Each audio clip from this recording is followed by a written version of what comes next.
This is going to be the first of two fact-checking oriented videos. This one is using Mike Caulfield's SIFT method.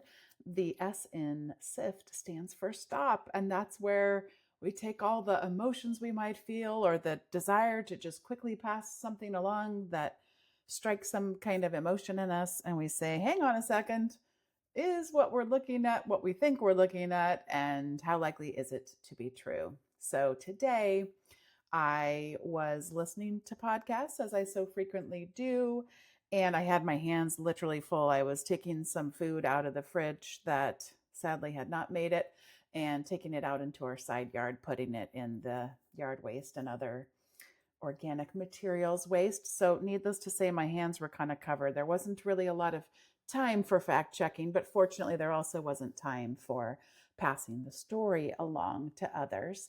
What really caught my ear was a brief mention of, and it was, by the way, I was listening to the Ezra Klein Show, a conversation that he had with Cory Doctorow, and I am forgetting the other guy's name. Tim Wu.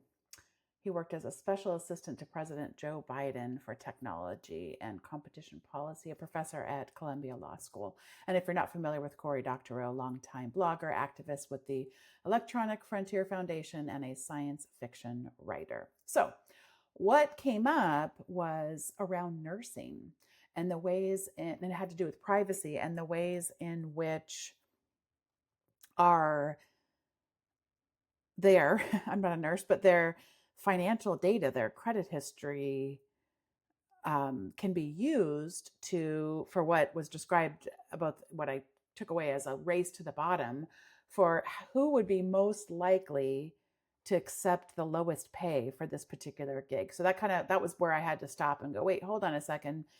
Not that I'm in a position to pass this on to anyone, because I'm literally, with goop and all the stuff, getting the food out into the bin, but also wouldn't want to pass it on even when I was perfectly not having stuff on my hands that prevented me from doing anything involving sharing. So my stop was to stop and not pass. And the claim that I wanted to assess was around what I took to be a form of wage discrimination. And I also took to be a form of really privacy violation that I think most people might not realize exists. So that's where I started. And the I in SIFT is to investigate the source. And I will tell you right up, I spent a little bit more time on this than I was hoping for, because I got the name of the researcher. I did that, by the way. I have a app that is instead of a read it later service, it's like a watch it later service.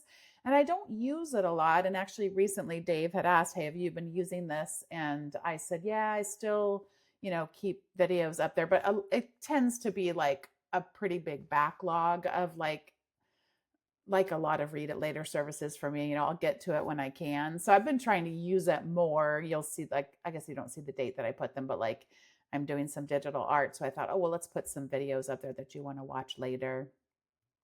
So I added the video here. And then when I came to the app, I was presented with some new AI features. So I was kind of like, oh, I wonder if that would help, shortcut it, even though I'm attempting to follow the original SIFT model, which I would, it uses more traditional means, such as, well, we'll get to that in a second. But anyway, so it was kind of intriguing.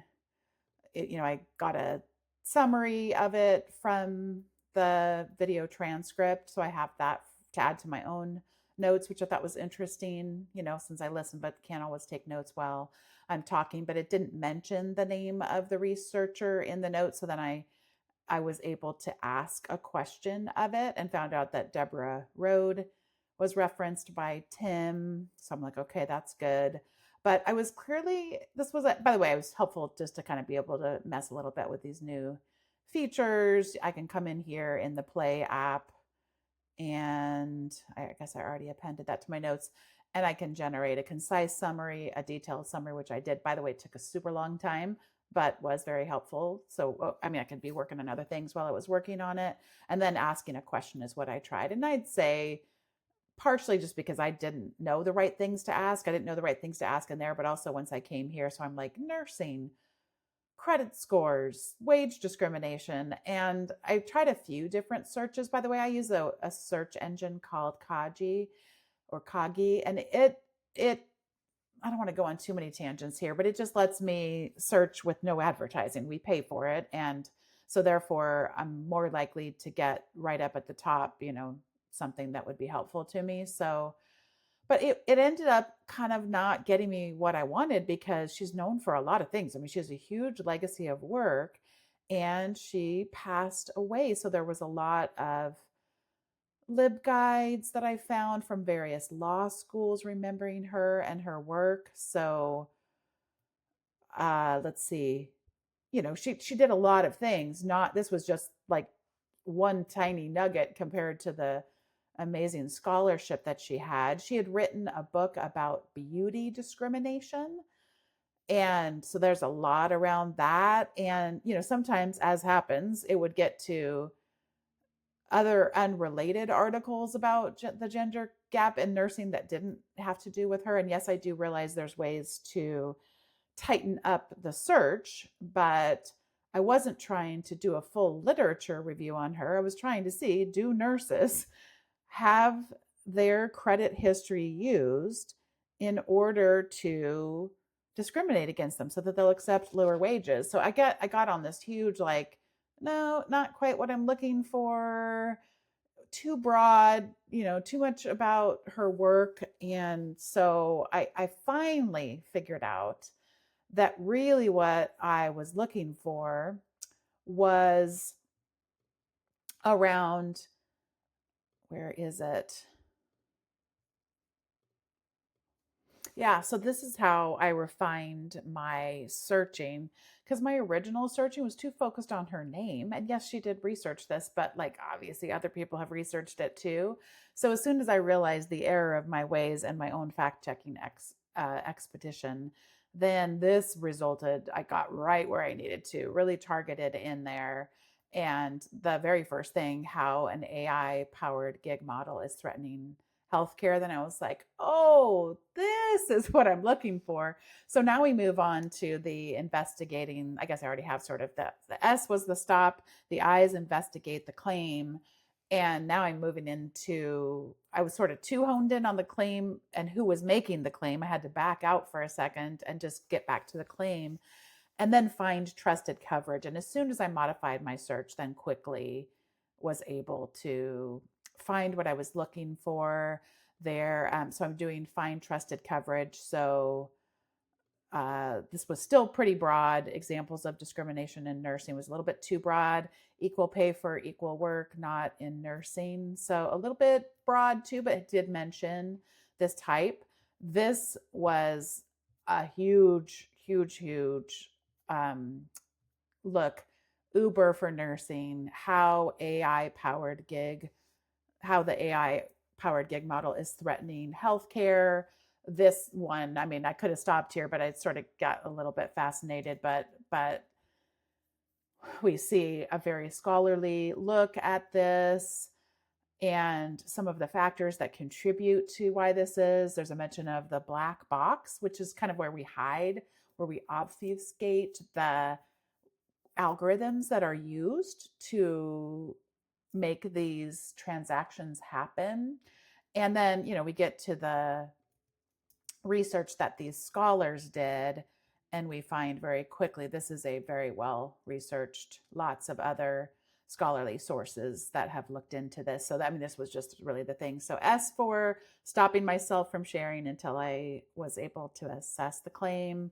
Then I to investigate the source. So I listened to the Ezra Klein Show, and I know that it lots of people have lots of opinions about it, but I'm going to try to be really, including friends of mine, I'm going to try to be as specific as possible. So one of the things the SIFT model encourages us to do is to go and look at what it says on Wikipedia about the source. So the host of the Ezra Klein podcast This is so he sort of is the source, although it's through the New York Times. They do have a fact checker for this particular podcast, and he's known for bringing on people who view things differently than him and having that sort of discourse, and also known for analyzing. So I looked down Wikipedia. Again, I was already familiar with him, but just for the purpose of this exercise. And then also used Ad Fontes, which is a media analysis tool, and he is shown to have a reliability score that puts him in the area of, he's not fact only, that's not what he's all about, so he's not at the very, very tippy top, but our news diet should contain not only fact-based recording, but also analyzing of those facts. And so that's what he is known for. He's going to fall in the, it says 40, almost 40, 39 point something. So he's going to be right up there in the, what would be considered to be a healthy news diet in terms of the way. And then slightly over to the left, but not anything that would be of concern that it's so far off that we wouldn't hear other perspectives too. So in fact, if I go to,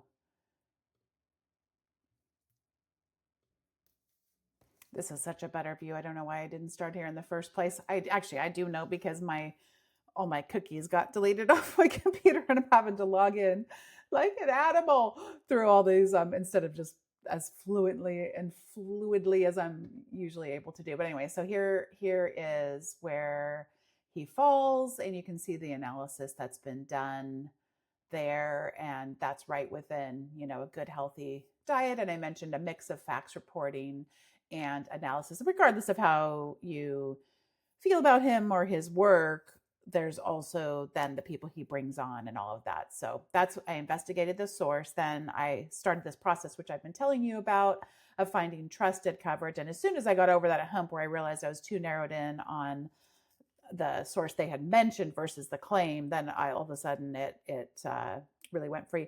I had gotten in a little bit of a tangent. Reddit, of course, not a great place for our fact checking efforts on it, because I was having trouble, as I mentioned. I was just like, what is going on? I saw this in one of my search results, but I mean, it's not helpful at all. I'm just showing it to you to once again reiterate, not helpful at all. And then this would be on Cory Doctorow's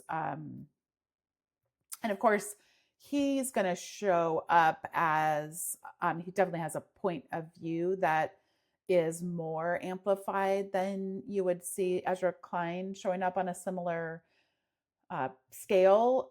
And so some of his citations were pointing back to his own materials. Pluralistic.net is his material. So I didn't spend a ton of time here because it felt a little circular, but certainly helped me then get a little sense of like what I should be searching for. But as I mentioned, that research report was certainly enough. And then when it comes to trace back to the original, well, that's part of what I was doing too soon back here, was tracing toward Deborah Rhodes Scholarship. And so I was able to trace back to that original source by, this was like the closest most helpful to get me there in terms of all of this evidence of this algorithmic based compensation for nursing. Oh, and there was one other thing I got to grab because it had some screenshots I want to show you.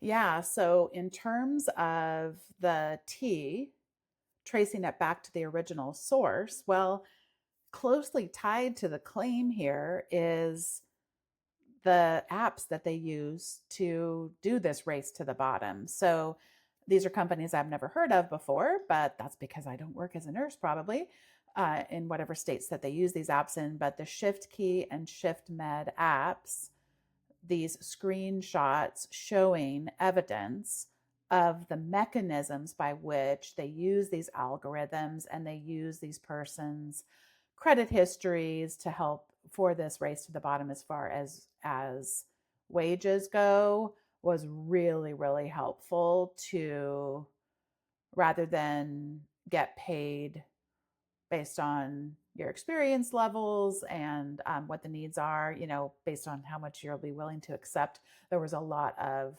tracing back to those original sources through the screenshots that were shared here too. I just wanted to share that with you as well. So this was the first method that I was going to attempt regarding using the SIFT methodology, the SIFT framework from Mike Caulfield, to assess how likely it is that what I was hearing about on this episode was to be true about nursing and the race to the bottom for their compensation. And then in the next one, I'll be looking at some of Mike Caulfield's emerging work in what AI can and cannot do to help us with our fact-checking efforts.